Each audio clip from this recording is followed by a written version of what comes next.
Our crime lab management team was very supportive of our research project. They provided us the time and the resources that we needed to complete it. And it did take a lot of time. It took several years for us to do it. We are all full-time case working scientists as well, so we took this on in addition to our caseload. So what my group does is they do forensic hair analysis in criminal investigations. And part of their job is if they identify a root on a hair, they can cut that root and send it potentially to our forensic biology section for a DNA profile. And over the years they've been doing this, they've noticed that only 27% of the roots they're sending to our DNA section are yielding DNA profiles. Hematoxylin staining is a stain that allows us to visualize nuclei within the tissue attached to a hair root. So in the past, we would just target, does the hair root have tissue? But now we're actually able to visualize the nuclei. So the implementation allows us to send better samples for DNA analysis.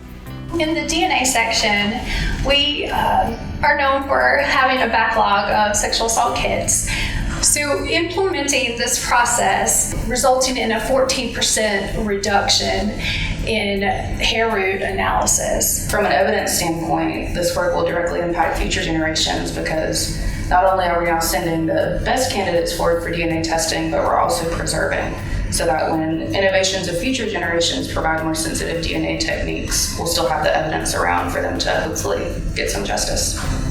So knowing that when we're analyzing hair roots, we're only sending those best candidates, those ones that are most likely to obtain a DNA profile, we know that we're helping the victims, we're helping the survivors of mostly violent crimes, we're helping to maybe exonerate someone who's been wrongfully accused.